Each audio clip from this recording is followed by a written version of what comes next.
Bienvenida. ¿Nos presentas? ¿Quién te acompaña, por favor? Me acompaña Adrián. ¿Perdón? Adrián.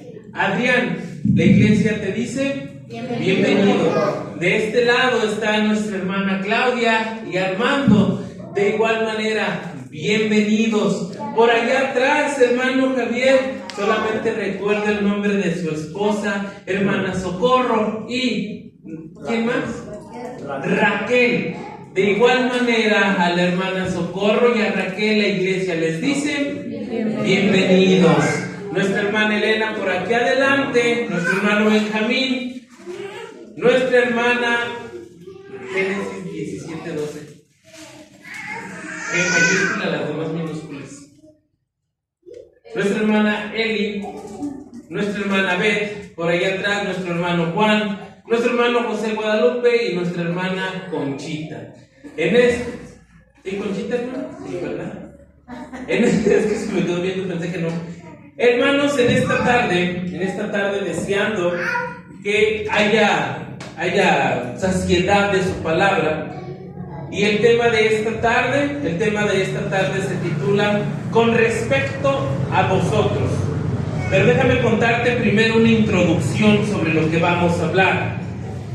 Hay una película muy famosa que incluso a veces parece que en la televisión abierta es obligatorio ponerla. Y uno de los personajes tiene un nombre, Daniel LaRusso. ¿Recuerdas quién es Daniel LaRusso? ¿Recuerdas quién es? ¿Sí? Y tenía un maestro. ¿Te acordarás?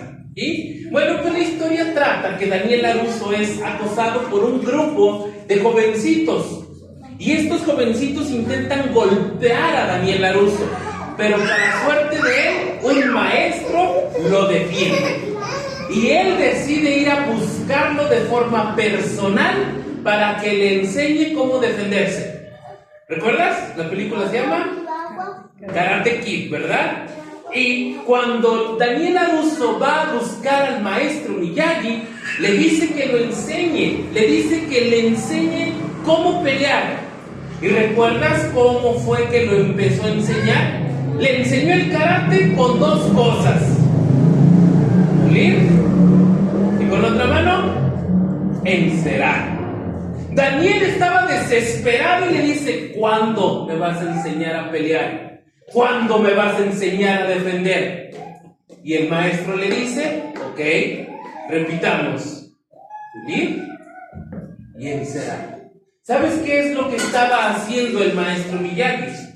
Le estaba dando conocimiento y sobre todo no lo enseñó a pelear, lo enseñó a tener paz en medio del problema. Y es que muchas veces eso es lo que necesitamos, paz en medio del problema. Por eso la pregunta, y con respecto a vosotros, ustedes y yo, ¿qué? Quisiera que me acompañaras a abrir en tu Biblia, en la carta escrita por Pablo a los Romanos.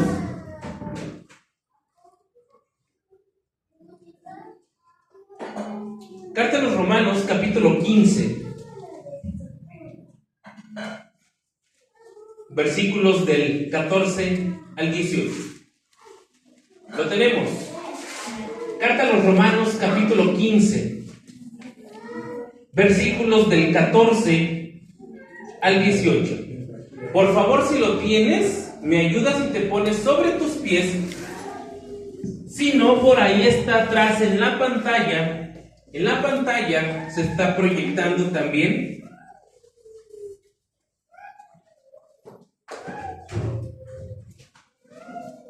Te repito la cita. Carta a los Romanos, capítulo 15. Versículos del 14 al 18. Gracias. Sigues conmigo la lectura. Solamente sigue conmigo la lectura. Empezamos con el 14, terminamos en el 18. Sigue conmigo la lectura. La palabra de Dios dice: pero estoy seguro de vosotros, hermanos míos, de que vosotros mismos estáis llenos de bondad, llenos de todo conocimiento, de tal manera que podéis amonestaros los unos a los otros. Mas os he escrito, hermanos, en parte con atrevimiento, como para haceros recordar, por la gracia que de Dios me es dada, para ser ministro de Jesucristo a los gentiles, ministrando el Evangelio de Dios, para que los gentiles les sean ofrenda agradable. Pues, ¿de qué gloriarme en Cristo Jesús en lo que a Dios se refiere? Porque no osaría hablar sino de lo que Cristo ha hecho por medio de mí para la obediencia de los gentiles, con la palabra y con las obras. Vamos a orar, hermanos. Padre, te damos gracias porque tú eres bueno con nosotros. Gracias, Padre, porque hoy estamos reunidos en tu santo y bendito nombre, Padre, con el único objetivo de que tu nombre sea exaltado. Rogamos, pues, Padre, que tu Espíritu Santo pueda estar llenando este lugar. Que tu Espíritu Santo, Padre, sea quien en esta tarde nos redarguya. Que tu Espíritu Santo en esta tarde nos consuele, pero que también nos recuerde todas esas cosas que tú nos has dicho. Que el hambre espiritual pueda ser saciada única y exclusivamente con tu palabra. Que el mensaje, Padre, no tenga vanagloria. Que el mensaje sea expuesto solamente con tu palabra. Y que mis hermanos puedan ser edificados, pero también que puedan ser, Padre, en esta tarde, responsables de su actuar en tu vida. A ti la gloria, a ti la honra. En el nombre de Cristo Jesús. Amén. Amén. Puedes sentarte, mi querido hermano, puedes sentarte. Déjame te digo algo bien interesante. Te voy a platicar un poquito del contexto de lo que estaba pasando. Porque te he dicho en otras situaciones, cuando leemos una porción de la palabra, muchas veces quitamos, pero ignoramos lo que pasó antes o ignoramos lo que estaba pasando después. Y para que tú entiendas un poquito de lo que quiero hablarte en esta tarde, es necesario ver o recordar cómo es que Pablo hizo esta porción de la Escritura. Pablo escribe a los romanos porque ellos vivían en la ciudad de Roma, ¿verdad? Ahora déjame decirte algo bien importante. Los romanos en aquellos entonces estaban considerados como una cultura avanzada, con un gran intelecto, con un gran avance. Todo lo que se conocía de ciencia, todo lo que se conocía de leyes, de política, ¿sabes de dónde venía? De Roma. Por eso tú recordarás un famoso dicho: todos los caminos llevan a Roma. Pues déjame decirte el por qué salió esa frase.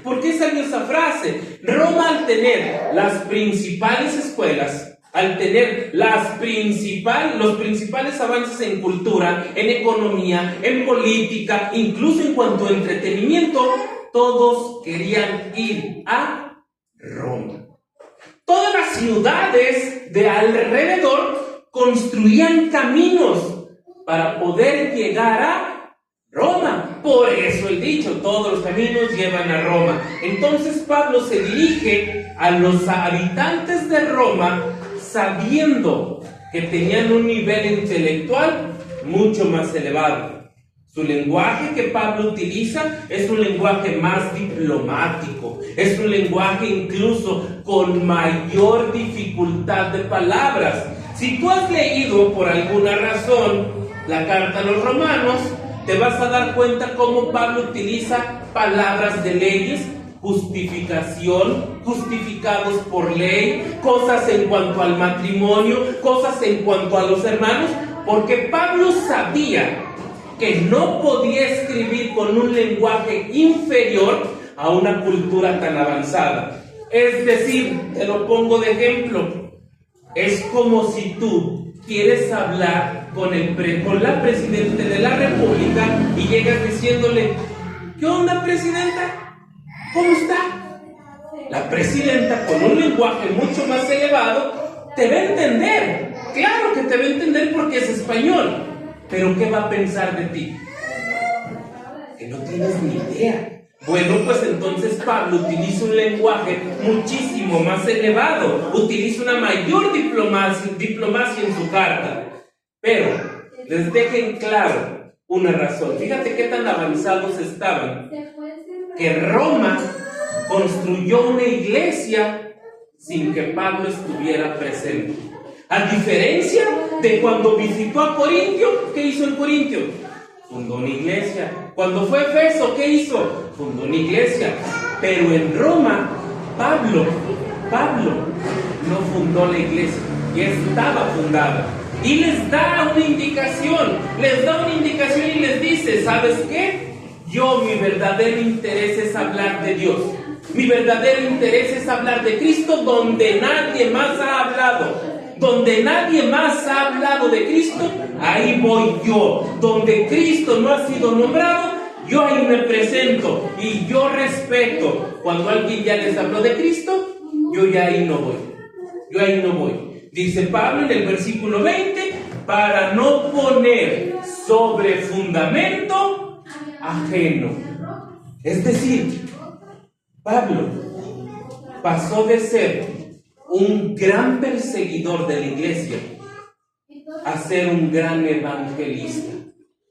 En su corazón estaba la convicción de a todos hablarles de Cristo.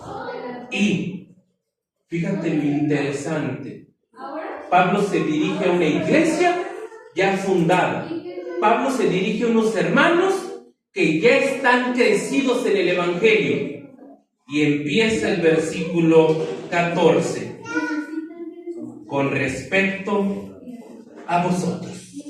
Estoy seguro que de vosotros, Pablo les dice, no los voy a ofender con mis palabras, mejor doy por entendido que ustedes ya son.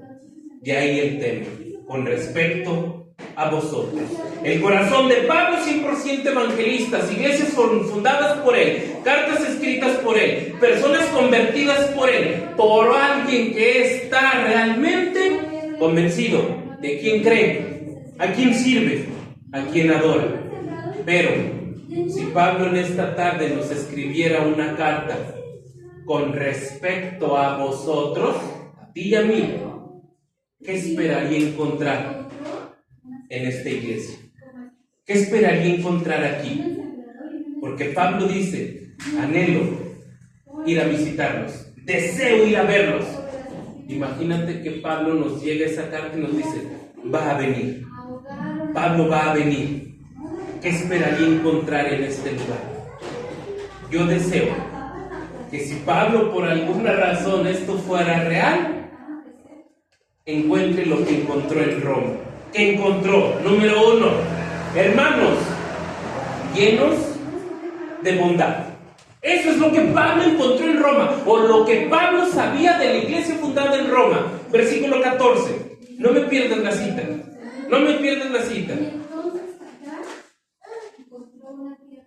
¿Lo tienes? Ayúdame a darle lectura. Hermana Katia, ¿alcanza a leer la pantalla? ¿Qué dice? Pero estoy seguro de vosotros, hermanos míos, de que vosotros mismos estáis llenos de bondad. Hasta ahí. Estoy seguro. ¿Y cómo les dice? Hermanos míos. Pablo se da cuenta que en ese lugar hay personas que alaban al mismo Dios que Pablo. Y les dice, hermanos míos, yo estoy seguro que ustedes están llenos de bondad. Si Pablo nos escribiera una carta, yo esperaría que nos identificara este punto.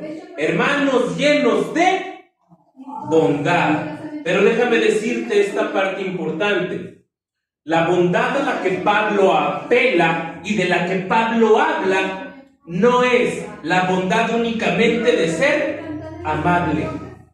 Estoy seguro que ustedes son amables. Estoy seguro de que ustedes son buenas personas. No, lo que Pablo sabía de ellos es que esa bondad los llevaba a transformar y a convertir una situación desagradable en una situación agradable. A esa bondad apela Pablo.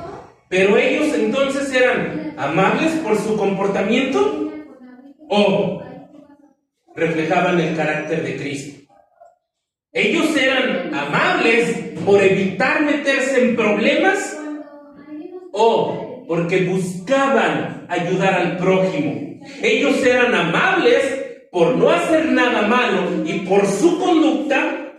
¿O porque Cristo estaba en su vida? ¿Ellos eran amables porque presumían su carácter? ¿O ellos eran amables porque sabían que Dios los había transformado? ¿Te das cuenta la diferencia?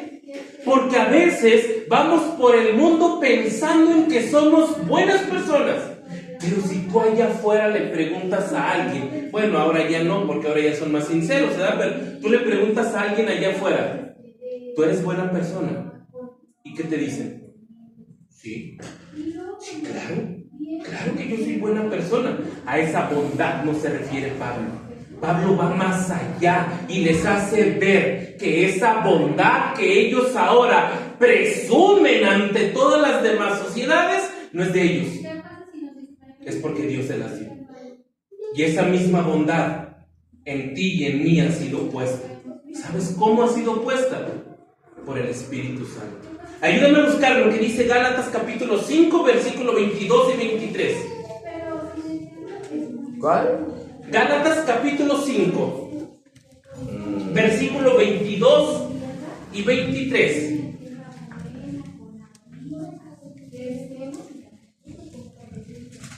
Para eso voy a ocupar, hermano, que si no lo encuentras me ayudas a leer lo que se está proyectando ahí en la pantalla.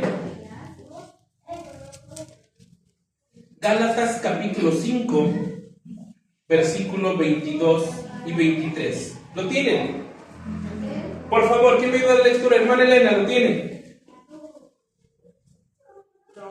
Sí, de donde quiera, hermana Elena, dice lo mismo. Mas el fruto del Espíritu es amor, gozo, paz, paciencia, benignidad, bondad, fe, ¿Sí? mansedumbre, templanza. Contra tales cosas no hay ley. Regrésame el anterior. Porque parece que estamos hablando de lo mismo, ¿verdad? Parece que estamos hablando de benignidad y no de bondad. Pero si fuera lo mismo en la Escritura, hubiera de ser solamente un fruto, ¿verdad? Y bondad y benignidad, porque la bondad de la que yo te estoy hablando, es una bondad que sale de ti, es una bondad que te obliga a ver a alguien más y que tiene un objetivo. ¿Y sabes ese objetivo cuál es? La necesidad del prójimo. Esa es la verdadera bondad de la que el pueblo romano, cuando se congregaban, sabía Pablo de ella. Porque se congregaban y sabía Pablo que veían la necesidad del prójimo. Esa es la verdadera bondad, donde es una bondad activa, no una bondad pasiva. Déjame te pongo la diferencia. Una bondad pasiva es la que tú dices, allí está el hermano, veo que necesita, pues hay que se las arregle. Pero tú sabes que necesita, y esa bondad, ¿sabes qué es?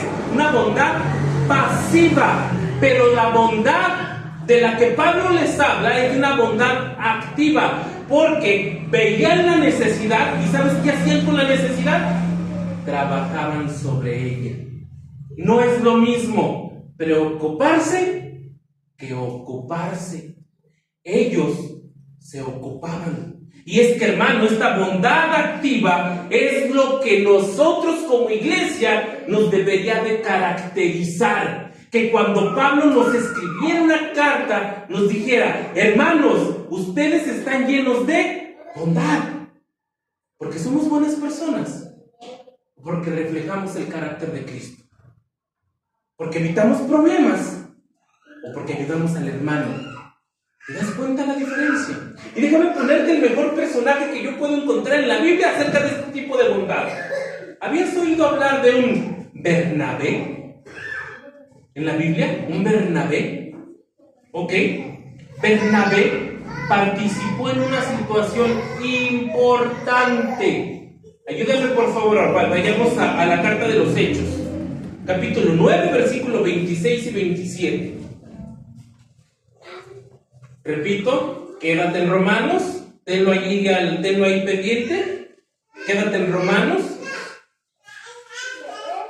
Hechos 9, 26 y 27. ¿De dónde estamos? Uno atrás. Hechos 9, 26 y 27.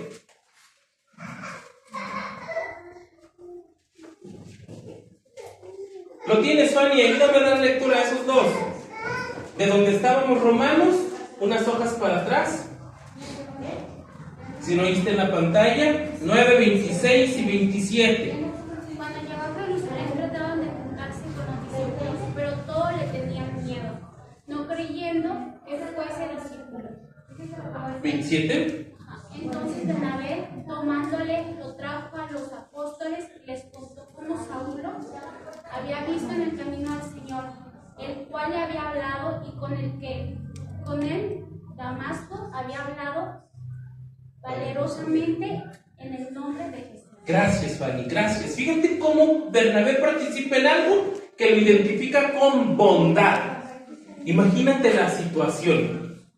¿Tú recordarás quién era Pablo antes de ser cristiano? Pablo era un perseguidor. Pablo era un asesino. Es más, Pablo pedía permiso, llevaba autorización para poderse meter a las iglesias y llevarse a los hermanos. Y no con buenos tratos. Los llevaba para asesinarlos, para matarlos, para apedrearlos. Ese era Pablo. Y entonces todos sabían de la fama de Pablo. Sabían que era un perseguidor, sabían que era un asesino. Y de repente, Pablo un día llega a Jerusalén, versículo 26. ¿Y qué intentaba hacer Pablo? ¿Qué intentaba hacer Pablo en el versículo 26? ¿Con quién se quería juntar? Es decir, quería ir con los hermanos. Imagínate, de repente llega Pablo. ¿Y nosotros qué sabemos de Pablo? Que es un asesino, que es un violento, que es un perseguidor. Y llega y se presenta. Buenas tardes, soy Pablo. Ah, caray. No, ¿qué está haciendo aquí? Por eso vemos cómo dice que los discípulos, ¿qué hacían? No creían que fuese discípulo. Tenían miedo. Y con justa razón. Con justa razón tenían miedo. Pero Pablo intentaba juntarse con los hermanos.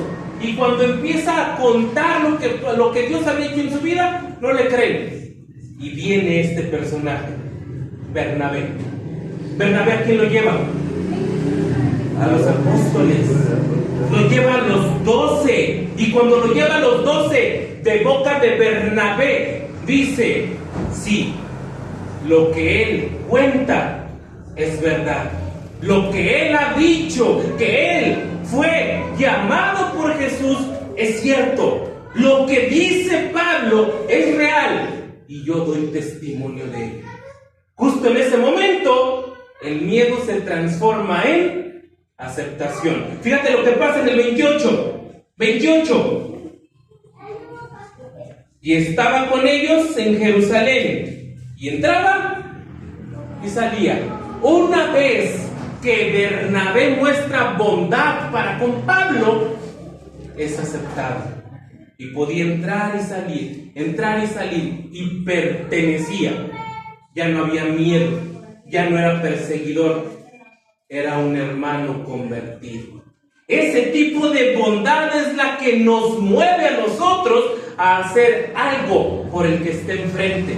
No solamente preocuparnos, porque si te preocupas, no sirve de nada. Hay que ocuparnos por él. Pero ¿qué más podemos encontrar en una iglesia? Hermanos llenos de conocimiento. Regresemos al 14, donde nos quedamos. Romanos, capítulo 5, versículo 14. Llenos de bondad. ¿Y qué más dice? Llenos de todo conocimiento. Hay dos cualidades que Pablo sabía de los congregantes de Roma. Eran llenos de bondad, pero también eran llenos de conocimiento. Y fíjate, esto es muy interesante. ¿Por qué?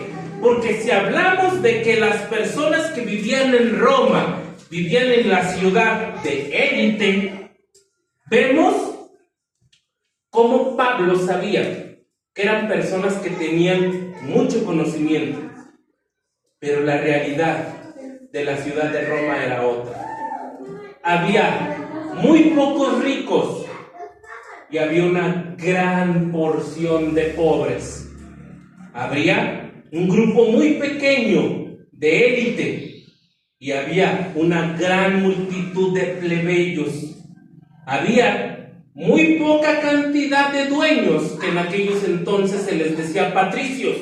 Los patricios eran quien poseía muchos esclavos, muchos y tenían dinero para comprarlos. Había muy pocos patricios y había un montón de esclavos. Justo de ahí vienen las estrategias que nuestro gobierno ha implementado. El pueblo de Roma, el gobierno de Roma implementó algo que se puso de moda como pan y circo. El centro de entretenimiento que utilizaban los gobernantes de Roma para entretener al pueblo, ¿sabes qué era? Mandó construir un escenario enorme, un escenario grandísimo, que al día de hoy hay ruinas, y se le llama Coliseo Romano. ¿Sabes cuál era la forma más fácil de deshacerse de todos esos esclavos? ¿Sabes cuál era la forma más fácil de que todos esos rebeldes se deshicieran sin causar problemas? Que la gente vea cómo los leones los matan. Que la gente vea cómo los soldados entrenados en guerra los asesinan. ¿Quién los reclama? Si son esclavos. Pan y circo. Pablo describe a los hermanos que tenían conocimiento, dice llenos de todo conocimiento, pero el conocimiento nuevamente del que Pablo habla no era acumulación de conocimiento académico, no era conocimiento intelectual, no era el hecho de acumular información. El conocimiento del que Pablo hablaba era del conocimiento que transforma vida. Su palabra dice: conoceréis la verdad y la verdad os hará libres. De ese conocimiento Pablo habla, porque fíjate, ¿de qué te sirve acumular información y no aplicarla? ¿De qué te sirve conocer la Biblia y no vivir la Biblia? ¿Te das cuenta la diferencia? ¿De qué te sirve almacenar información de salmos, de evangelios, de versículos y no aplicarlos a tu vida? ¿De qué te sirve? ¿Sabes? Muchas veces el conocimiento es utilizado como una herramienta de discriminación. El conocimiento. ¿Qué no sabes que yo soy? ¿Qué no sabes que yo tengo? ¿Qué no sabes que yo he leído? ¿Qué no sabes que yo? ¿Qué no sabes que...? ¿Y sabes qué es lo único que hace el conocimiento en las personas? Los vuelve soberbios. Y la palabra de Dios dice algo respecto a los soberbios. Porque Dios resiste a los soberbios y da gracia al humilde. Hermano, acumular conocimiento no significa vivir el conocimiento. Y de ese conocimiento es del que Pablo habla. De ese conocimiento es del que Pablo sabía que en la ciudad de Roma había sido transformado y ahora servían con humildad. Un mundo, imagínate los que vivían en Roma, un mundo donde había ideas políticas, un mundo donde había ideas religiosas, ideas culturales, y aún así saber el conocimiento de la palabra de Dios.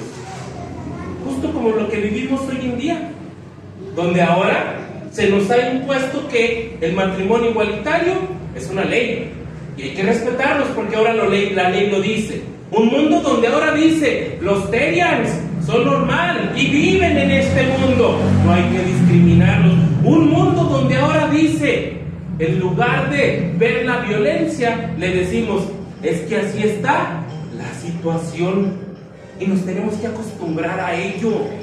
Hermano, veamos en verdad qué es lo que Dios quiere y cómo nos tenemos que mantener. Ayúdame a buscar lo que dice. Primera carta a los Corintios, capítulo 8, versículo 1.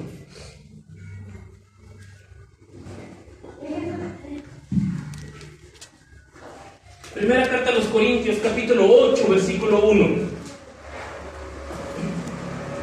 ¿Lo tienes?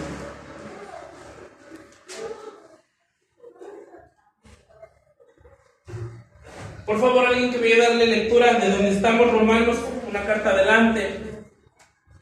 Capítulo 8, versículo 1.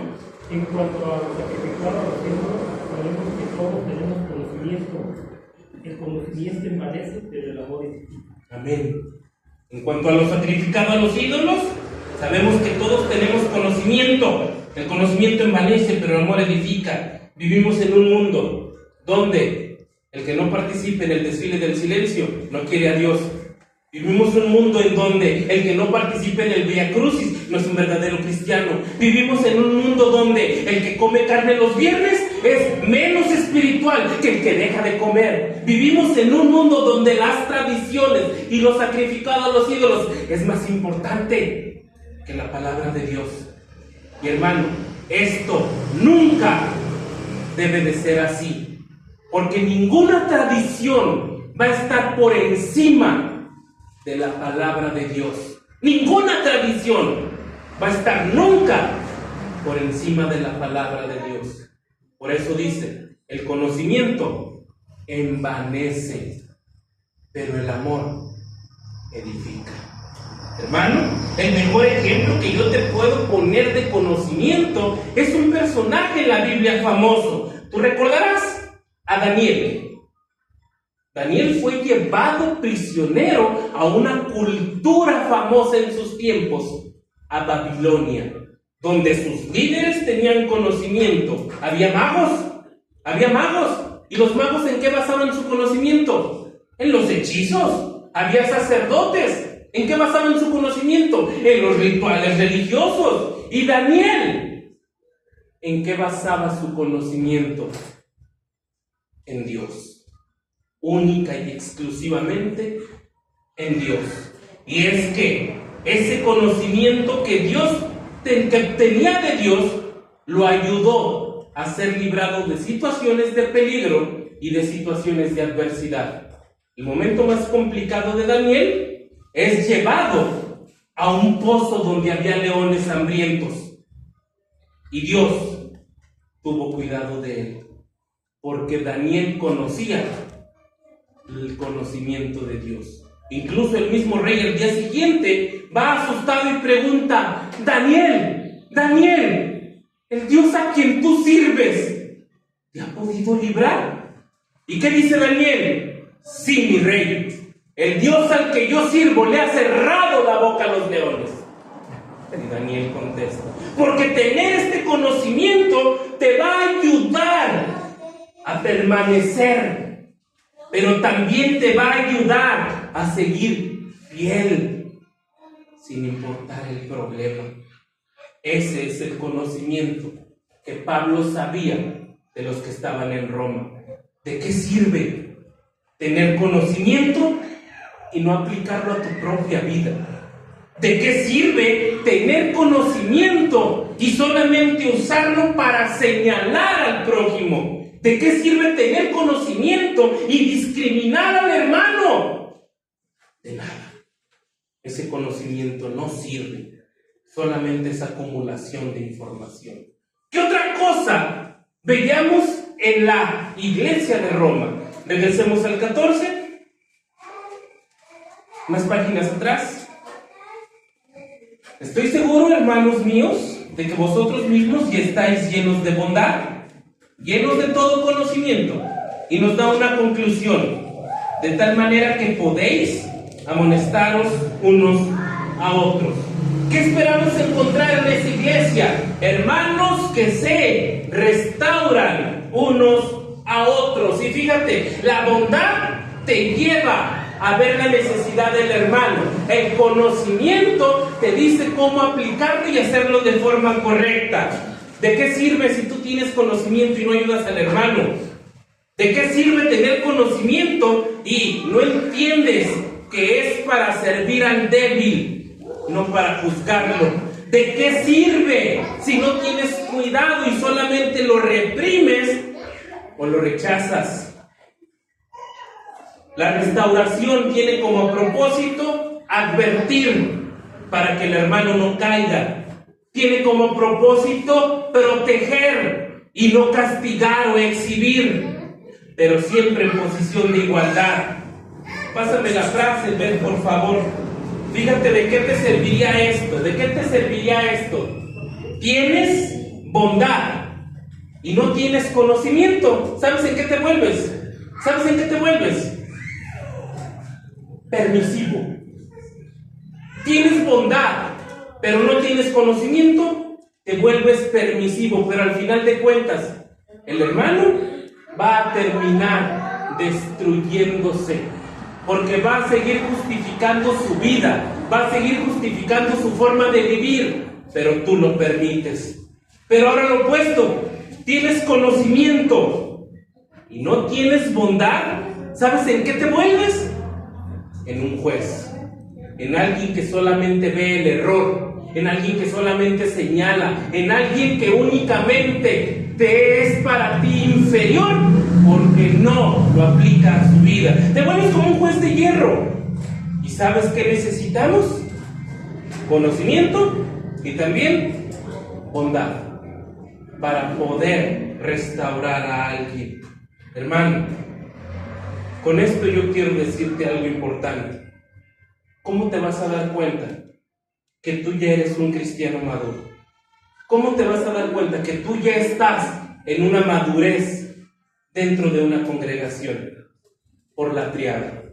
La triada de la madurez está representada por 3 cosas.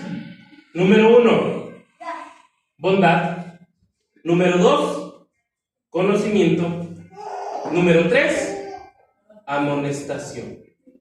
Cuando tú tienes bondad y cuando tú tienes conocimiento, tú puedes acercarte a alguien y decirle: hermano, ten cuidado, porque vas a poder echar a perder tu vida si no cambias. Hermano, detente, porque eso que estás haciendo es incorrecto, pero porque tienes conocimiento. Ahora, cuando tú vas a amonestar a alguien, ¿tú le vas a dar consejos de vida? No. ¿Tú le vas a dar consejos morales? No. ¿Tú le vas a dar situaciones para ver si él cambia o no cambia? No. Tú le vas a dar palabra de Dios, porque esa es la que tiene autoridad. Tu consejo no sirve de nada. Tu principio moralista o legalista no sirve de nada, porque él va a decir: si tú no lo haces, ¿cómo me dices a mí que no? Mira, si tú. Pero si tú le das palabra de Dios que tiene autoridad, esa palabra de Dios nos va a restaurar. Déjame decirte esto bien importante, hermano. Si tú haces esto, te vas a dar cuenta que el hermano necesita restauración. Y es la oportunidad ideal para que Cristo se manifieste en su vida. Como conclusión, hermano, déjame decirte el verdadero sentido de estos versículos que muchas veces repetimos. Hebreos, capítulo 10. Todos puestos de pie. Ayúdame, por favor. Todos puestos de pie. Capítulo 10, versículo 24 y 25.